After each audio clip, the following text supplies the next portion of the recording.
Jangan sampai gas air mata keluar, sudah kita secara persuasif aja. Makanya saya turunkan marinir dengan TNI Angkatan Darat. Kita langsung masuk ke dalam dan kemudian kita halau mereka secara persuasif. Akhirnya mereka mundur.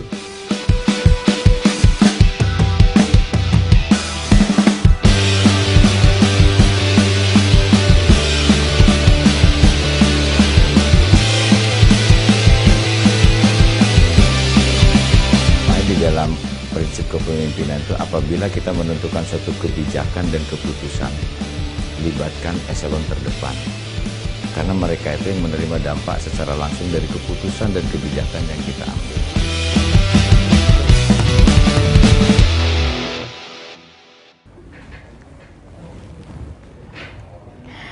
Ya pemirsa, berawal dari membantu sang ibu berjualan kue tradisional di Kodam Siliwangi hingga akhirnya membulatkan tekad seorang Majen TNI Dudung Abdurrahman kini memiliki kedudukan di TNI.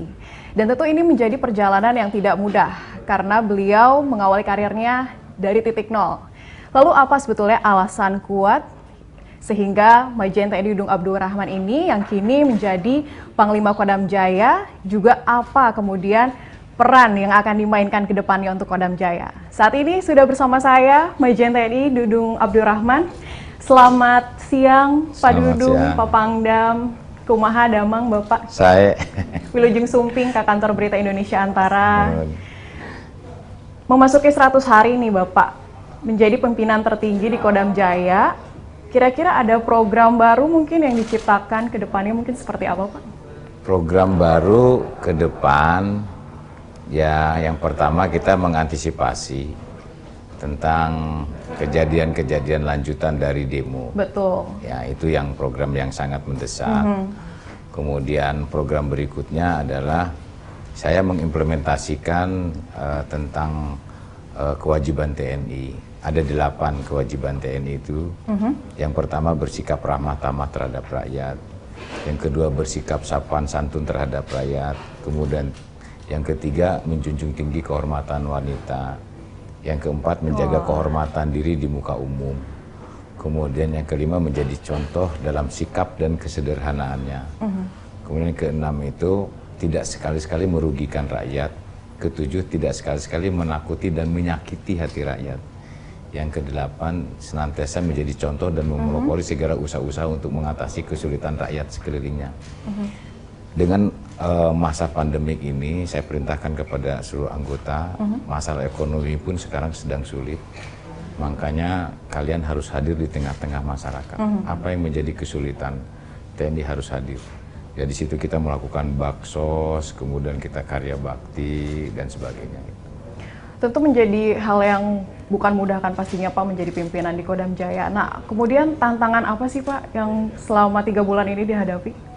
Ya, pertama saya menjabat langsung dihadapkan kepada kasus Ciracas. Waduh. Kemudian adanya demo, kemudian adanya kasus masalah yang di TMP Kalibata dengan para purnawirawan.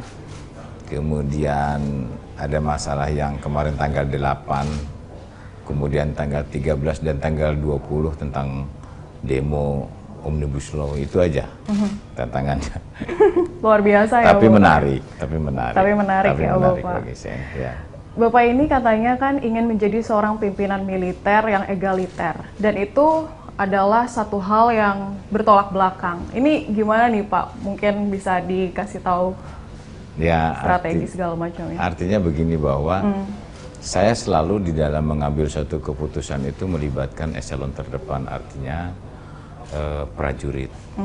Makanya di dalam prinsip kepemimpinan itu apabila kita menentukan suatu kebijakan dan keputusan, libatkan eselon terdepan. Karena mereka itu yang menerima dampak secara langsung dari keputusan dan kebijakan yang kita ambil. Apabila kita mengambil suatu keputusan, saya selalu libatkan mereka, anak buah kita. Karena saya khawatir kalau salah-salah kita mengambil suatu keputusan, berdampak kepada mereka. Makanya seorang perwira jadilah seorang pemimpin. Karena memang dia sebagai pemimpin, bukan karena dia kekuasaan. Karena kalau nanti dia jadi kekuasaan, itu jatuhnya nanti sukanya sendiri. Nah itu yang saya terapkan kepada anak buah. Tetap menjalin hubungan gitu ya Pak yang ya? baik gitu. Baik, genap 3 bulan di Jakarta, aksi unjuk rasa ini kian masif ya Pak ya? Ya. Peran kolaborasi mungkin yang dimainkan oleh Kodam Jaya untuk pengamanan seperti apa Pak? Ya, memang dari beberapa kali demo saya sikapi dan kemudian saya menerima langsung informasi dari intelijen, dari kepolisian dan bahkan beberapa orang yang ditangkap oleh kepolisian saya tanya kepada mereka, rupanya tidak semua pendemo itu mengerti tentang undang-undang Omnibus Law. Ada yang digerakkan oleh pihak tertentu. Kemudian bahkan mahasiswa dan buruh pun dia tidak paham. Setelah saya kasih brosur tentang rangkuman dari Omnibus Law itu sendiri, akhirnya mereka paham. Nah, dari ketidakpahaman mereka itu setelah kita berikan suatu pengertian, maka mereka itu tahu, oh ini yang sebenarnya, ya begitu. Nah, saya sangat disayangkan kepada masyarakat-masyarakat yang tidak paham karena tidak tahu, digerakkan oleh pihak-pihak tertentu. Nah ini yang akhirnya nantinya justru dia melakukan tindakan-tindakan yang anarkis. Saya sampaikan kepada anak buah, ke anggota, ingat loh bahwa kamu digaji dari uang rakyat. Ya. Yang demo itu tidak sepenuhnya mereka juga mengerti. Betul. Oleh karena TNI berasal dari rakyat, oleh rakyat, dan untuk rakyat. Mereka rakyat kita, mereka bukan musuh kita. Mereka bukan lawan kita. Oleh karenanya, bagaimana kamu secara kondusif, secara persuasif, secara humanis, ya. Betul. Kalau kita jelaskan dengan tertib, dengan bagus, saya yakin mereka gitu ya Pak ya? Ya. Akhirnya kita halo dengan bersama-sama polisi, nggak ada masalah, justru mereka tidak anarkis demikian. Nah, masih terkait aksi unjuk rasa ini kan sebelumnya aksi sempat ricuh tuh ya Pak. Namun ketika tanggal 20 kemarin sempat meredam karena prajurit TNI turun. Itu gimana Pak kalau boleh diceritain mungkin? Nah, jadi begini. Itu kan setelah beberapa kali kita pelajari. Ya, kalau mahasiswa dengan buruh kalau demo, mereka itu betul-betul intelektual dikedepankan. Betul. Artinya apa yang orasi yang dia sampaikan itu betul-betul memang aksi damai. Tetapi justru ada pihak-pihak tertentu yang memanfaatkan situasi tersebut. Kan begitu. Setelah mahasiswa dan buruh menyampaikan orasinya, maka mulai nih mereka akan masuk. Kelompok-kelompok yang ya istilahnya yang anarkis sudah mulai masuk. Setelah mahasiswa mengundurkan diri, kemudian buruh juga mengundurkan diri, mereka mulai masuk untuk berhadapan dengan kepolisian. Nah, saya dengan Kapolda, saya bilang, Pak, ini harus diantisipasi, jangan sampai terjadi anarkis. Kita harapkan jangan sampai gas air mata keluar. Sudah kita secara persuasif aja. Makanya saya turunkan marinir dengan TNI Angkatan Darat. Kita langsung masuk ke dalam dan kemudian kita halau mereka secara persuasif. Akhirnya mereka mundur. Sehingga tidak ada namanya gas air mata diletuskan oleh polisi, kemudian tidak ada pembakaran dan sebagainya. Kita dorong sampai mereka pulang ke tempatnya masing-masing. Demikian.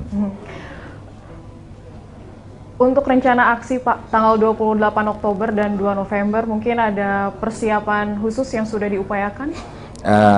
Kita sudah antisipasi, sudah kita sikapi juga kemungkinan-kemungkinan akan adanya rusuh tanggal 28, kemudian 2 November. Ya kita antisipasi dan ya memang kita sudah bisa membaca petanya, peta mereka yang akan mereka lakukan, termasuk dari pihak-pihak mahasiswa maupun buruh, termasuk kelompok-kelompok anarkos sudah kita antisipasi.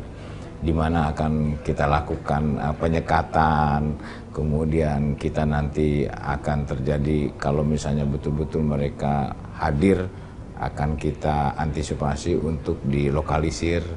Mungkin nanti selanjutnya akan ada pembinaan-pembinaan bagaimana menumbuhkan kecintaan kepada bangsa dan negara, berwawasan kebangsaan, begitu saja nanti. Tetap melakukan pendekatan persuasif tadi itu ya Pak ya? Tetap kita lakukan sama mereka.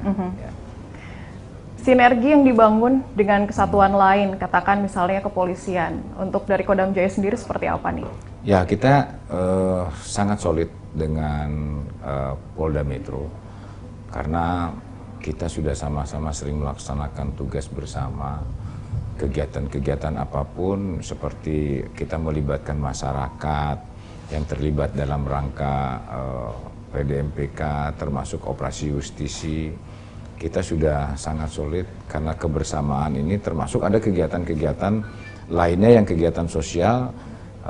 Kodam Jaya dengan Polda Metro sering berkolaborasi di situ. Kita bersama-sama menyelesaikan tugas-tugas baik pemerintah daerah maupun tugas-tugas yang dari pemerintah pusat.